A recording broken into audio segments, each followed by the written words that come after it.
그래서 지금 제가 누누이 얘기하잖아요. 24, 25, 26년 경매로 인생을 바꿀 엄청난 기회가 온다.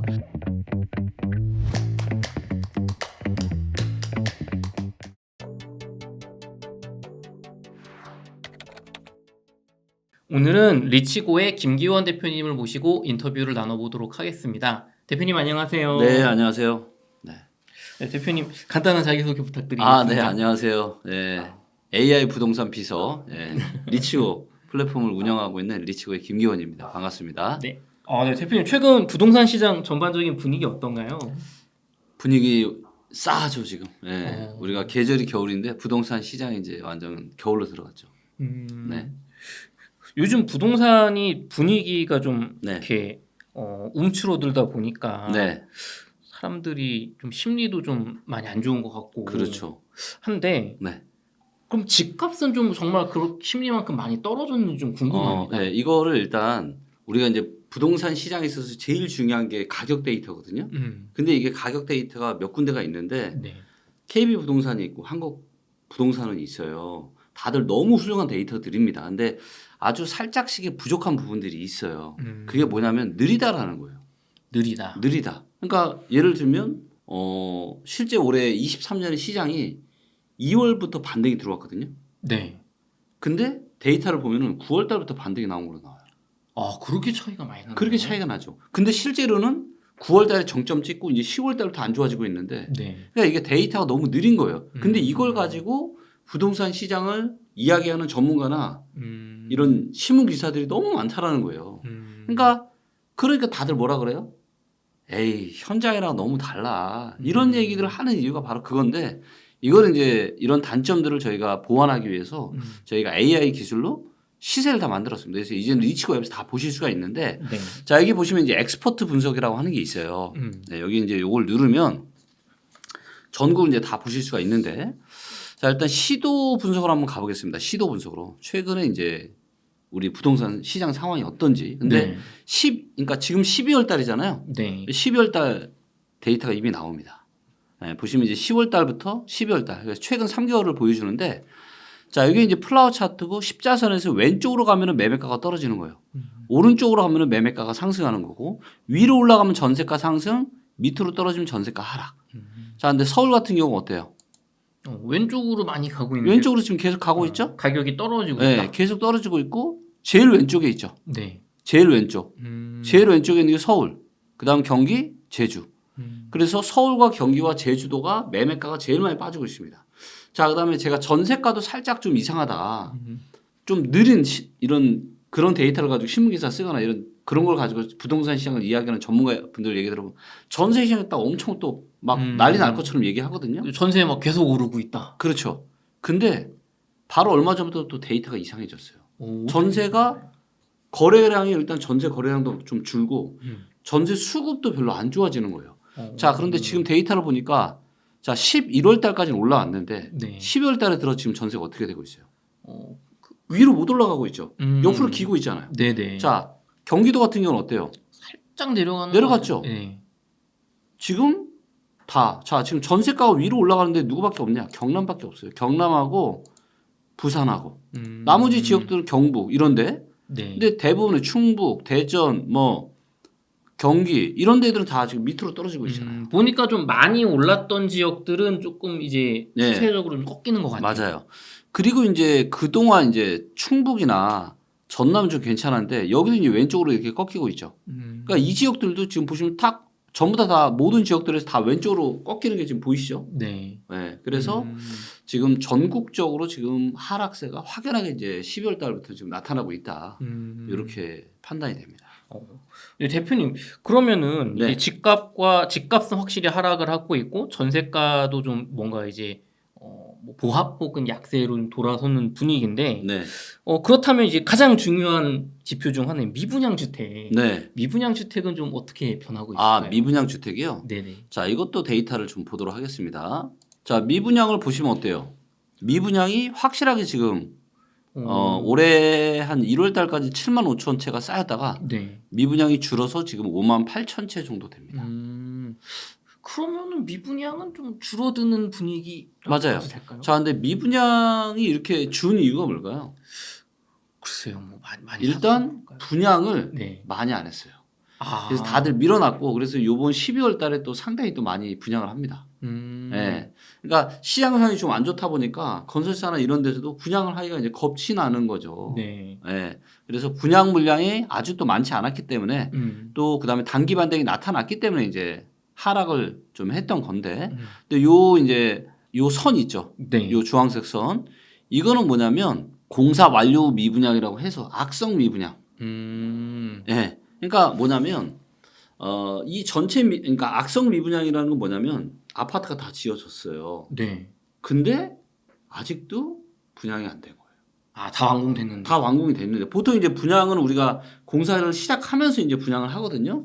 그래서 보통 이제 한 2년 반이나 늦으면 3년 반 정도 뒤에 입주가 예정이 되어 있는 거예요. 네. 이거에 대한 건데 근데 문제는 악성 미분양으로 할 수 있는 요 주황색 선은 계속 지금 올라가고 있죠.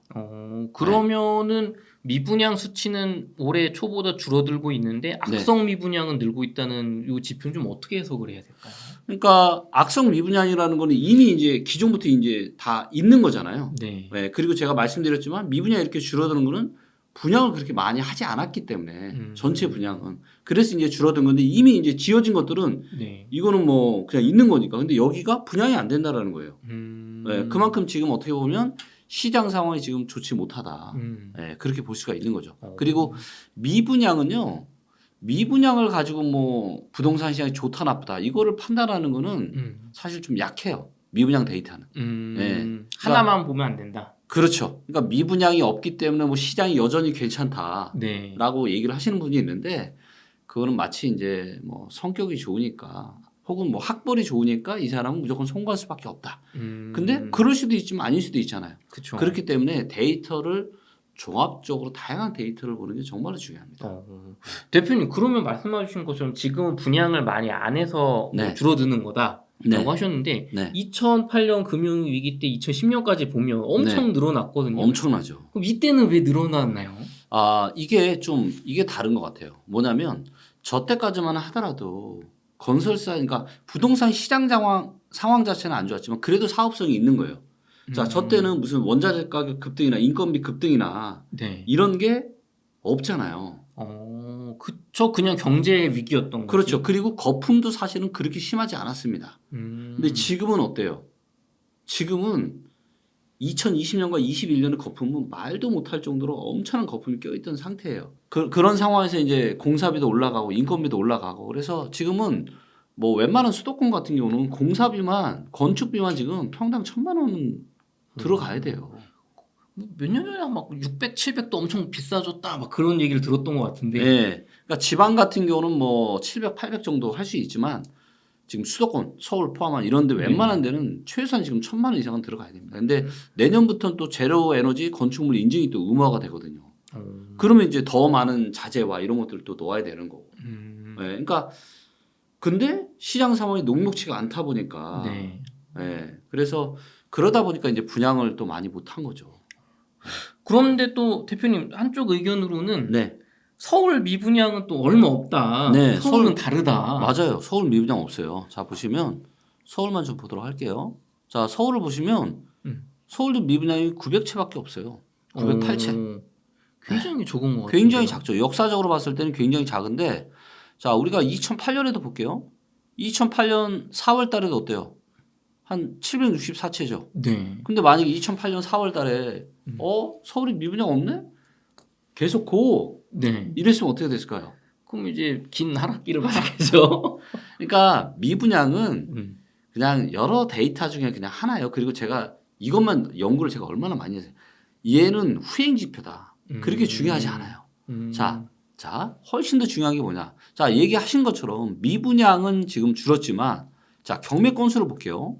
경매가 지금 정말 심각한데 여기 이제 경매에 들어가서 매각 통계에 들어가서 최근에 이제 한 5년만 네. 한번 보도록 하겠습니다. 최근에 5년에 서울을 볼게요. 자, 어때요? 경매 건수가 엄청나게 증가하고 있죠? 엄청 증가하고 있는데. 자, 이거를 제가 20년으로 한번 보면 자, 어때요? 2013년 가장 안 좋았을 때 10월 달이 2058건이었는데 네. 자, 11월 달에 얼마냐? 2,286건이에요. 오. 자, 지금 무슨 경제위기 터졌어요? 그 정도는 아니지. 경기 전혀 침체지. 전혀 터지지 않고 주가도 양호하잖아요. 그냥 뭐 음. 계속 그냥 박스권에서 2,400, 500 왔다 갔다 하고 있잖아요. 네. 전혀 나쁜 상황이 아니란 말이에요. 음. 그런데 지금 어때요? 경매 건수가 이거 보세요. 2008년에 금융위기 터졌을 때도 이 추세와 네. 이 추세를 한번 보세요. 지금 급격하게 올라가고. 완전히 급격합니다. 음. 자, 제가 또 이런 얘기를 하니까 아유 지금 아파트 시장은 경매 안 많아요. 자, 이게 경매 건수가 어디가 많이 느느냐? 이거를 물건별로 보면 네. 오피스텔. 아, 오피스텔이. 오피스텔 사상 최고죠. 야. 자, 그 다음이 어디냐면 연립다세대. 연립다세대도 엄청 증가하고 있죠. 네. 자, 그런데 아파트는 어때요? 상대 자. 증가하고는 있지만 상대적으로 뭐다? 음. 이제 시작입니다. 자, 이거를 음. 5년만 볼게요. 네. 어때요? 5년 최고네요. 자, 이걸 보셔야 되는데, 자, 10월 달에 경매 건수가 몇 건이냐면요, 280건이었습니다. 네. 자, 근데 11월 달에 몇 건이 됐어요? 340건이 됐습니다. 음. 몇 건 늘어난 거예요? 60건. 자, 그러면요, 이거를 우리가 증가율로 한번 계산을 해보면, 네. 자, 340 나누기 280. 그럼 몇 프로 증가해요? 20%. 한 달 사이에만 지금 20%가 넘게 증가한 겁니다. 자, 이 추세 앞으로 어떻게 될 것 같습니까? 더 늘어. 기하급수적으로 늘어날 겁니다. 지금 전혀 무슨 금융 위기나 IMF 뭔가 그런 위기 전혀 없는 상태예요. 네. 이런 상태에서도 지금 경매 건수가 이렇게 지속적으로 증가하고 있고요. 근데 문제는 뭔지 아세요? 뭘까요? 낙찰이 안 됩니다. 자, 요게 이제 전국을 제가 삭제하고 네. 서울만 볼게요. 이게 서울 아파트 시장의 낙찰률이에요. 네. 자, 좀 길게 제가 볼게요. 자, 이게 서울 아파트 시장의 낙찰률인데 시장이 네. 좋을 때는 어때요? 경매 건수도 없지만 낙찰률이 되게 좋죠. 그죠, 뭐 60, 매각률이? 70%에. 네. 물건 나오는 거에 70%, 80%가 매각이 되는 거예요. 근데 근데 최근 어때요?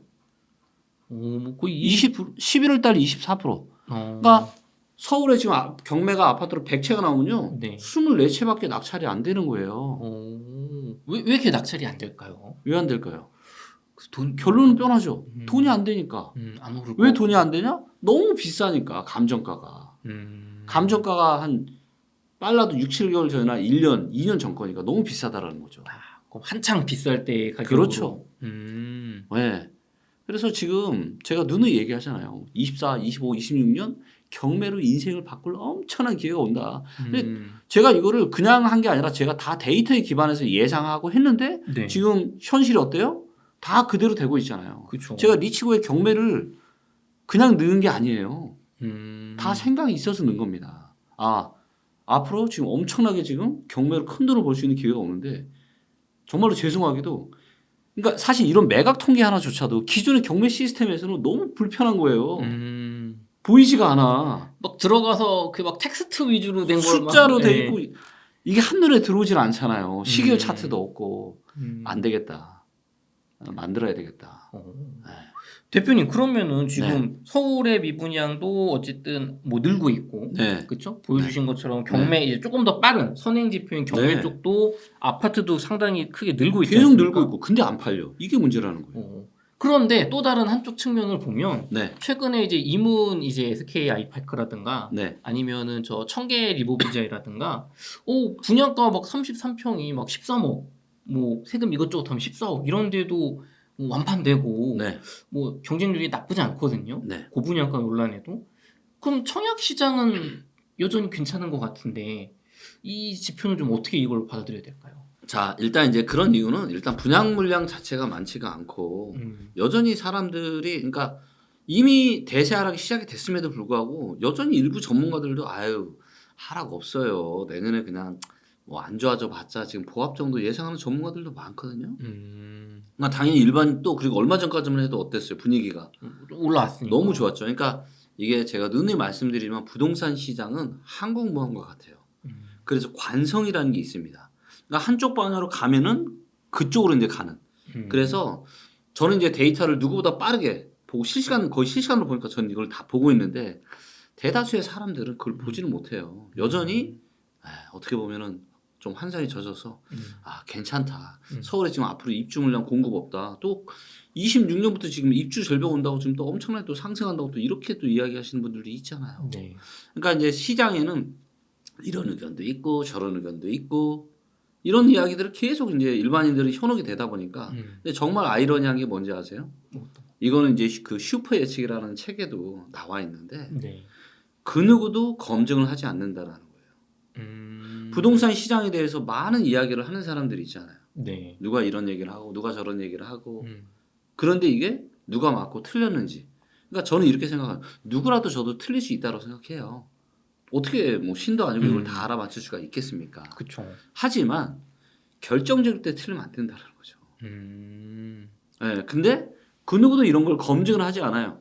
A 전문가, B 전문가, C 전문가 아 이 사람이 2020년에 무슨 얘기를 했고 21년에 무슨 얘기를 했고 22년에 무슨 얘기를 했고 이런 것들이 있는데 이거를 아무도 검증하거나 하지 않는다라는 거죠. 네, 근데 이 중에는 엉망으로 전망한 사람들 너무 많거든요. 네, 그러니까 그럼에도 불구하고 여전히 지금도 계속 이렇게 하잖아요. 원래 세상이 이제 그렇게 움직이는 거고. 네, 근데 그러다 보니까 그런 얘기에 또 현혹되시는 분들도 많고 아마 네. 또 여전히 두려움에 휩싸여 있는 거죠. 아 이러다가 또 다시 2020년, 21년처럼 막 그렇게 올라가면은 어떻게 될까? 제가 8월달에 전화를 네. 받았어요. 어떤 전화를 받으셨나요? 거의 이제 연락 잘 안 하고 지내는 제 지인인데 네. 갑자기 전화를 해서 자기가 지금 아파트를 연끌어서 사야 되겠다는 거예요. 안 살려고 했는데 내가 이제 관심 있는 아파트가 계속 뭐 1,000만 원, 2천만 원, 5천만 원씩 막 계속 오르니까 이거를 보니까 막 패닉에 쌓이는 거예요. 그래서 그렇죠. 자기가 지금 내일 지금 계약할지 말지 지금 결정 중인데 마지막으로 혹시 몰라서 나한테 전화를 했다라고 하면서 잠을 구하는 거예요. 그래서 제가 뭐라 했는지 알아요? 저는 딱 그 얘기 듣자마자 이 친구 부동산 하나도 몰라요. 사본 적도 없어. 완전 불인이야. 그래서 제가 아 반대 끝났다. 아니 이런 친구가 또 다시 지금 또 가스라이팅 돼가지고 막 지금 못 사면 안 달랄 정도면은 근데 또 데이터를 보니까 9월부터 꺾이고 그래서 제가 스톱 절대 하지 마. 제가 한 사람 구했습니다. 또. 그분은 안 사셨어요? 안 샀죠. 지금 기회를 노리고 계시겠네요. 네. 대표님 그러면은 네. 지금 그래도 요 정도 데이터 가지고는 조금 네. 저희 시청자분들 입장에서 조금 확신이 안 될 것 같아요. 네. 내년에 네. 집값이 큰 폭으로 좀 떨어질 수 있다는 네. 뭔가 좀 근거 데이터 조금 더 근거 있을까요? 데이터. 네. 근거 데이터 이제 제가 제일 중요하게 생각하는 데이터죠. 그게 바로 뭐냐? 주택 구입 부담 지수, 소득 대면 아파트 가격 이런 건데요. 네. 자, 이게 이제 리치고 화면에서 엑스퍼트 분석으로 넘어가면 여기서 이제 전국, 시도, 신구 분석을 다 할 수가 있어요. 네. 자, 시도 분석을 한번 들어가서 서울을 한번 보도록 하겠습니다. 여기 이제 서울의 투자 점수거든요. 네. 서울의 투자 점수. 자, 지금 상황이 어떻죠? 자, 참고로 투자 점수라는 건 뭐냐면 지금 특정 지역에 투자를 했을 때 성공할 가능성을 보여주는 겁니다. 이 친구가 70점이 넘었을 때 투자해야 돼요. 그리고 80점이 넘잖아요. 네. 이거는 10년에 한 번 올까 말까 하는 기회입니다. 그러니까 80점이 넘는다. 그럼 발목 밑이라고 보시면 되고요. 70점이 넘는다. 무릎 밑이라고 보시면 됩니다. 자, 근데 지금 몇 점이에요? 49점이네요. 자, 언제가 제일 안 좋았어요? 2021년 특히 21년 12월 달이 최악이었죠. 네, 이때는 뭐예요? 40점이 안 될 때는 10년에 한 번 올까 말까 하는 저렴 매도 기회죠. 네, 이때 제가 여러 채 팔았잖아요. 네. 지금 올라왔지만 여전히 어때요? 아직은 그렇게 많이 올랐다고 할 수 아직은 없네요. 택도 없습니다. 네, 자, 주택 구입 부담 지수라고 하는 게 있는데 제가 네. 이제 사실 단일 지표로는 거의 가장 중요하게 생각하는 데이터입니다. 네, 내가 대출을 끌어다가 서울에 아파트를 샀을 때 네. 내가 한 달에 얼마 내야 되는지 이걸 직관적으로 보여주는 거예요. 지금 얼마예요? 337. 네. 자, 최고 고점이 387 거의 400이었습니다. 네. 자, 떨어졌다고는 하지만 네. 저 한창 13년, 14년, 15년 이때에 비하면 많이 여전히 높은 편인 것 같아요. 자, 평균이 얼마예요? 251입니다. 자, 제일 낮았을 때가 언제냐? 2013년 요때나 164, 2014, 15년 이때 165. 그러니까 170이 안 됐어요. 자, 그러면 제가 이런 데이터를 또 보면 그때는 소득 수준이 다르잖아요. 그때 지금 100 몇십만 원, 지금은 100 몇십, 300 몇십 다르잖아요. 아닙니다. 그런 거 다 감안해서 만든 거예요. 그러니까 2014년 2월 달에는 지금 수준으로도 166만 원만 내면 서울에 아파트를 샀어요. 그러면은 지금 확실히 그때 비하면 2배 이상 이게 비싼 부담을 져야 된다는 거잖아요. 그렇죠. 자, 이걸 보면은 평균이랑 여기까지 떨어질 수 있잖아요. 네. 저는 제가 진짜 이해가 안 되는 게 뭐냐면은 부동산도 그렇고 주식도 그렇고 사이클이 있는데 네. 아니 왜 이게 계속 오를 거라고만 생각하면 저는 이해가 안 되거든요. 아니 이걸 데이터를 보면은 평균이나 이 밑으로 떨어질 수 있는 거예요. 그쵸. 자 그러면은 가격이 몇 퍼센트 떨어져야 되는지 아세요? 자 얘가 낮아지려면 세 가지가 필요합니다. 첫째 금리가 떨어지면 돼요. 대출 금리? 네. 자 그런데 금리가 뭐 떨어질 수 있다라고 내년에 많은 분들이 이야기하는데 떨어져봤자 얼마나 떨어지겠어요. 지금은 고물가 시대잖아요. 금리를 낮출 수가 없어요. 더군다나 한국은 네. 원래는 미국이 계속 올릴 때 한국도 따라 올렸어야 되는데 부채 문제가 터질까 봐 지금 못 올린 거잖아요. 그쵸. 한 2%로 우리가 낮죠 지금. 그럼요. 그렇기 때문에 금리가 이렇게 쉽게 낮아진다? 저는 절대 그렇게 생각하지 않습니다. 금리 한국 떨어지기 쉽지 않아. 떨어져봐야 얼마 안 떨어져요. 그러니까 금리가 떨어져서 주택 구입 부담 지수가 확 낮아지기가 어렵다. 금리로는 어렵다. 자, 둘째, 사람들 소득입니다. 소득이 확 증가하면 주택 구입 부담 지수가 떨어져요. 내가 한 달에 500 벌다가 200만 원 내는 거랑 내가 600 벌다가 200만 원 내는 거랑 부담이 다르죠. 다르죠. 그러니까 소득이 올라가면은 주택 구입 부담 지수가 또 떨어집니다. 자, 근데 사람들 지금 호주머니 사정이 어때요? 요즘 너무 힘들어하시죠 다들. 너무너무 힘들어하죠. 네. 실제 통계 데이터라도 어때요? 17년 만에 지금 사람들 호주머니 사정이 제일 안 좋다라고 이야기하잖아요. 그러면 소득이 좋아질 일도 없어. 금리가 급격하게 떨어질 일도 없어. 마지막 뭐밖에 없어요? 가격이 내려가. 가격이 떨어질 수밖에 없어요. 그러니까 경매물건 이렇게 미친 듯이 쌓이는 거라고 지금. 역사상 가장 빠른 속도로. 자 그러면 아파트가 얼마 떨어져야 되냐? 20에서 40% 떨어져야 됩니다. 20에서 40%. 자 여기까지 떨어지면 40%. 네. 네. 자 여기에 제가 얘기를 안 할 수가 없어요. 인구 얘기를 제가 좀 하도록 하겠습니다. 네. 자 2013, 14년에 인구 구조가 좋았을까요? 지금의 인구 구조가 좋았을까요? 저 때가 훨씬 낫지 않았을까요? 네, 여기 이제 전국 분석으로 들어가서 인구 데이터를 좀 보도록 할게요. 자, 맨 밑으로 내리면 여기 이제 인구가 있습니다. 자, 보세요. 2013년 이때만 해도 누구 인구가 제일 많았어요? 20세 미만 인구가 제일 많았습니다. 젊은 층. 네. 그 다음이 누구예요? 40대. 그 다음이 50대. 그 다음이 30대. 자, 맨 밑에가 누구예요? 60대와 70대입니다. 노인 인구가 적고 뭐 젊은 사람들이 많다. 자, 집은 누가 살까요? 그것도 뭐 한 집에 대한 수요는 누구 때문에 생기는 거죠? 뭐 3, 40대, 50대 이때가 많이 사지 않을까요? 그렇죠. 60대, 70대가 집을 사나요? 물론 자산이 있으신 분들은 집을 사겠지만 대다수는 갖고 있는 집 아마 뜯어먹고 살 겁니다. 그렇죠. 갖고 있는 겨우 내가 집 하나 마련했는데 이것도 행복한 거예요. 대다수는 자기 집도 없어. 맞아요. 네. 자 그런데 보세요. 인구 구조가 이제 어떻게 바뀌었어요?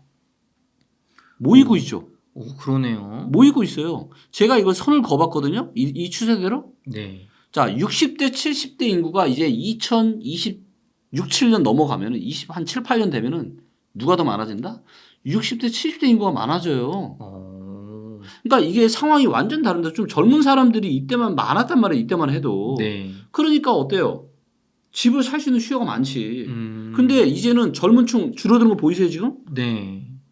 그러니까 출산율이 떨어지는 이유는 다른 게 없어요. 젊은 사람이 없으니까 젊은 사람이 없어요. 그러니까 결혼도 안 하고 그러니까 애도 안 낳는 거죠. 근데 누구만 많아져요? 노인들만 많아집니다.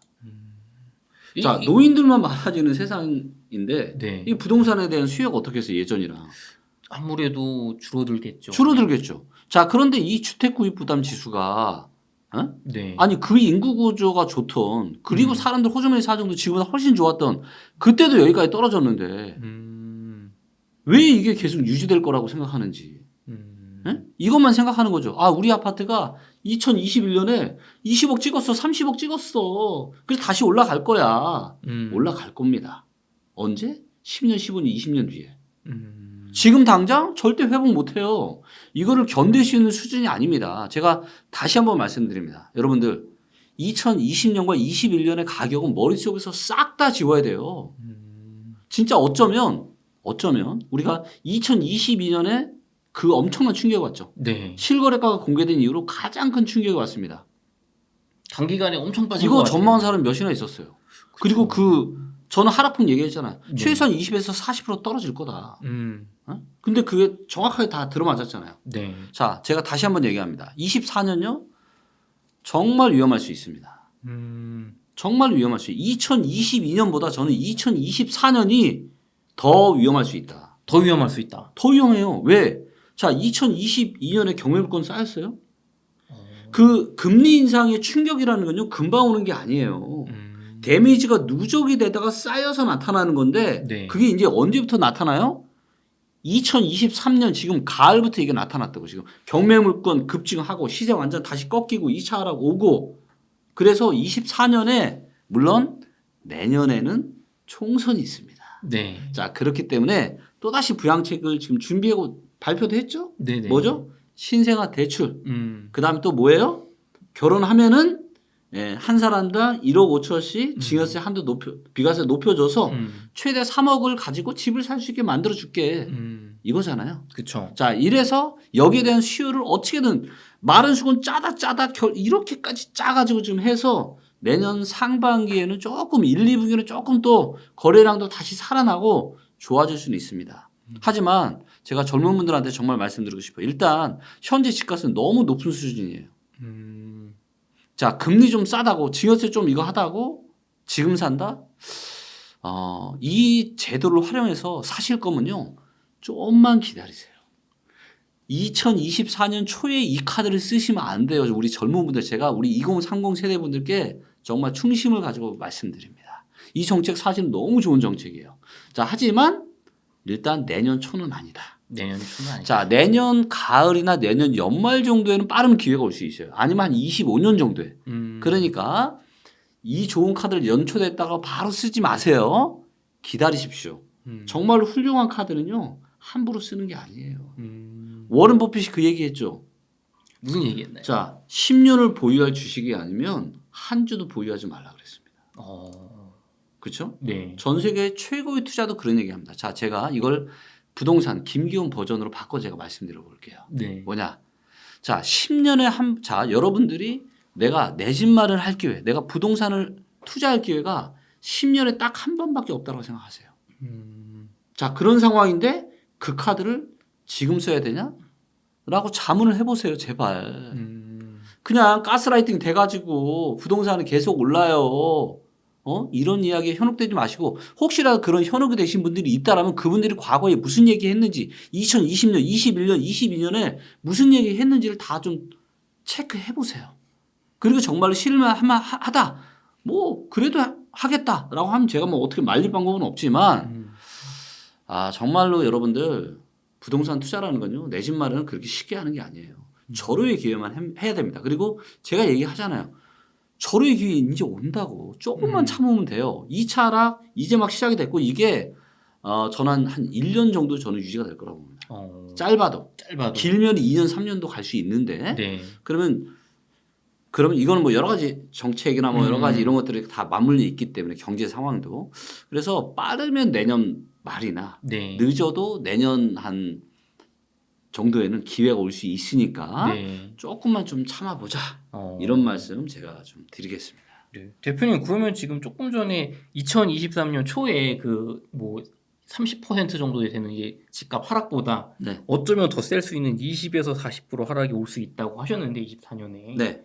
그러면 이게 고점 21년 고점 대비 뭐 20에서 40%? 아니요. 지금 가격 대비. 지금 가격이었어요. 네, 지금 가격. 그러니까 고점 대비해서는 30에서 50%죠. 많게는 60% 정도. 지역 따라 다르지만. 그러면은 지금 지역을 보면은 네. 뭐 강남이나 잠실이나 분당 이런 데는 거의 21년 고점 근처까지 거의 맞아요. 있는 데도 있고, 맞아요. 상계중계동이나 뭐 평촌 이런 데는 뭐 한 30%, 25% 네. 떨어진 상태잖아요. 네. 그럼 이게 똑같이 떨어지나요? 아니면 뭐 지역별로 좀 차등해서 떨어질까요? 똑같이 떨어질 겁니다. 그럼 지금 30% 떨어진 것도 그럼 고점 되면 50%까지 떨어진다, 정말. 그러니까 이제 제일 거품이 많은 데가 사실은 네. 강남, 소초, 송파, 용산 이런 데예요. 어... 자, 근데 그게 왜 그러냐면 네. 여러분들 기억나시는지 모르겠지만 강남, 송파가 좋아서 안 떨어지는 게 아니에요, 지금. 그게 아닌가요? 아닙니다. 왜 안 떨어지는 줄 아세요? 왜 덜 떨어진 줄 아세요? 글쎄요. 자, 지금 부동산 가격이 떨어지는 가장 큰 이유는 뭐냐면 그때 영끌한 사람이 초저금리 때 2020년과 21년에 금리가 너무나도 쌀 때 기회다 영끌해서 산 사람이 너무 많았는데 네. 금리가 올라가다 보니까 너무 이제 이자가 부담스러운 거예요. 그러니까 이거를 견디지를 못하고 토해내는 겁니다. 맞죠? 네, 그렇죠. 네. 네. 사실 내가 내 돈 주고 다 샀어. 금리 인상 여파 있어요? 뭐 상관없죠. 내가 돈 들어간 게 없는데. 상관없죠. 아예 그냥 뭐 들고 있지 뭐. 음, 네. 내가 사는 집에 대출 하나도 없으니까. 그렇죠. 근데 대출이 막 껴 있어. 그럼 어떻게 했어요? 그럼 이제 이자가 막 부담되고. 부담되죠. 그렇죠. 그래서 이게 굉장히 큰데 하필이면 제가 보기에는 정부가 알고 했는지 모르겠지만 2020년과 21년에는 15억 넘는 아파트 대출 됐어요, 안 됐어요? 금지가 있었죠. 네. 규제가. 전부 다 현금만 주고 사게 했습니다. 음, 자, 그러다 보니 이 금리 인상에 따른 부담이 2020년과 21년에 사신 분들이 있다 없다? 없겠네요. 내 돈 주고 샀으니까. 없죠. 급해요, 안 급해요? 안 급하죠? 안 급해요. 그 전에 사셨던 분들은 급하신 분들이 있겠지만 네. 최소한 2020년과 21년에 15억 이상 아파트를 현금 주고 사신 분들은 정말로 급할 게 없다. 맞죠? 맞죠. 그래서 이렇게 지금 가격이 그나마 잘 버티고 있는 겁니다. 근데 이것도 뭐다? 끝났다. 끝났다. 자, 지금 누가 가장 많이 떨어지느냐? 서울이 제일 빨리 떨어지고 있어요, 지금. 서울 경기도가. 네. 네, 제가 계속 거품이 가장 많은 지역이라고 제가 네, 눈에 서울이 얘기했던 제일 지역이기도 많다고 하고 했죠. 서울에서도 강남 서초 음. 네, 제일 비싼 데가 가장 거품이 많다. 강남 서초 안 떨어진다고요? 네, 한번 보시죠. 네, 저는 모든 데이터를 제가 다 봤잖아요. 네. 2008년 이후에도 가장 많이 떨어진 지역 중에 하나가 강남이에요. 네, 그래서 아마도 내년에는 네, 그쪽 지역도 상당히 좀 하락폭이 좀 있지 않을까 네. 그렇게 보고 있습니다. 네, 알겠습니다. 하지만 이건 있어요. 뭐냐면 그만큼 현금만 주고 사신 분들이 많기 때문에 견딜 수 있는 분들이 많기 때문에 네. 그런 부분들 때문에 조금 하방 경직성이 다른 데보다는 좀 네, 강할 수는 있지만 네. 하지만 그렇다라고 하락이 없을 거냐 그건 아니더라는 거예요. 네, 음. 하락은 여전히 이 지역들도 꽤 있을 겁니다. 조금 더 견딜 수는 있겠지만 네, 하락은 크게 올 거다. 네. 알겠습니다.